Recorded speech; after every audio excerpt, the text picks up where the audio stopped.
Hi, this is Exploring with Em and Stu. I'm Em. And I'm Stu, and today we're going to be joined by Ben from Ben's Life. He's been with us for the whole weekend. We've been doing loads of little stuff this weekend. Exactly. But today we brought him to have a look at this lime kiln that's just behind us. Built in around about the early to mid 1800s. Basically, as with all lime kilns, it was used to make lime, probably for fertilisers and things like that. But what we're going to do with this one, because it's not going to be a very long video, so it's a lot of cinematic, a lot of them are giving a bit of gibbery over it. Yeah, and see if I can do a little bit of an explanation as to how they worked. Yeah. There's not much to see, it's only a small location, this one, but we'll give it a go while we're passing by. So let's go and have a look, shall we? So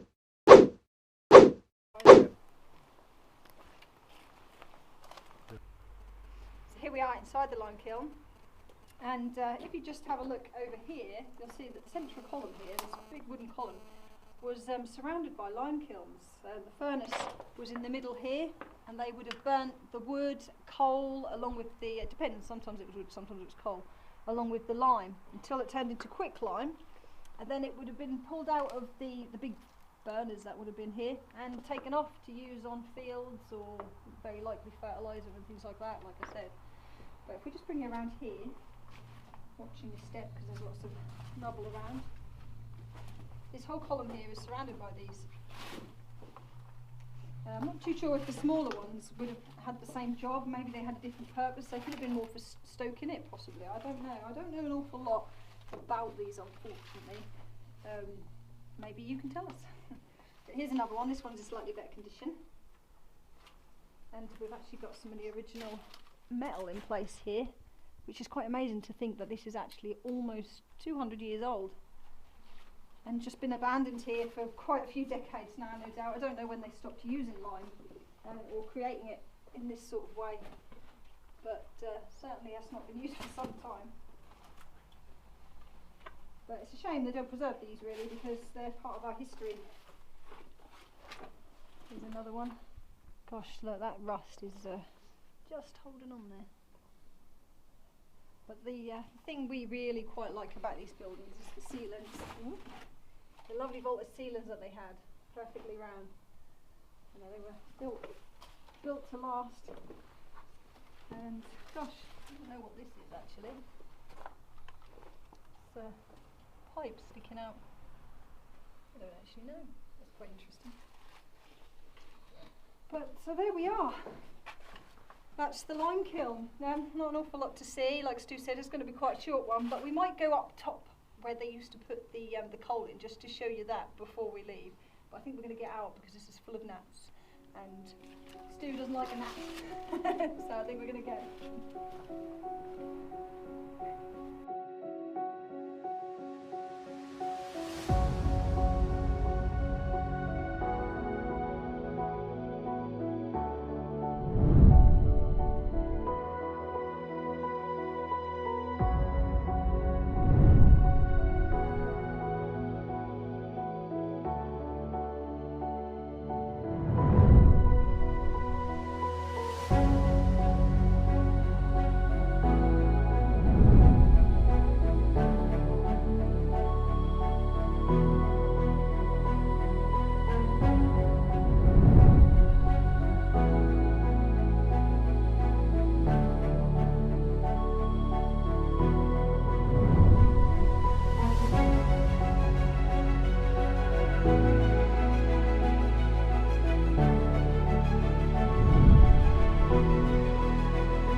And here we are up the top of the lime kiln, having clambered up the side of it from where we were.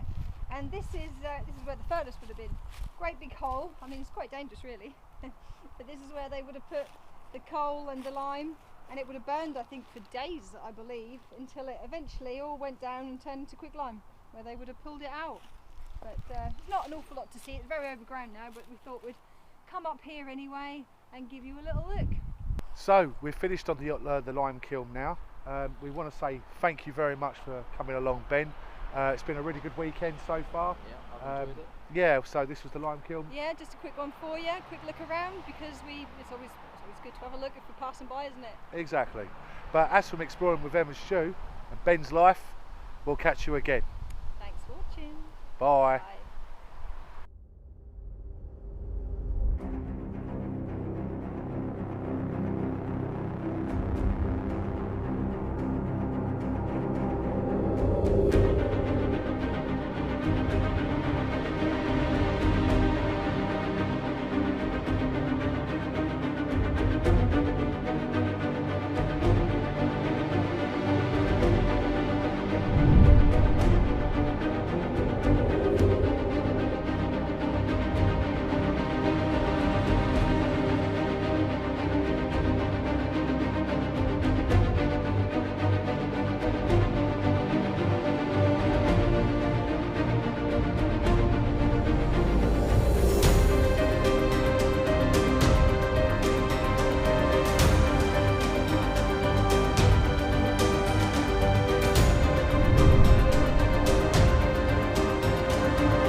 If you like this video, please consider subscribing from the link above. And if you want to see some extra content from us, then we do have a Patreon page which you can join for just £3 a month. Already dozens of exclusive videos already on there, as well as new ones every week, and you'll find the link below if you want to check that out. Always appreciated.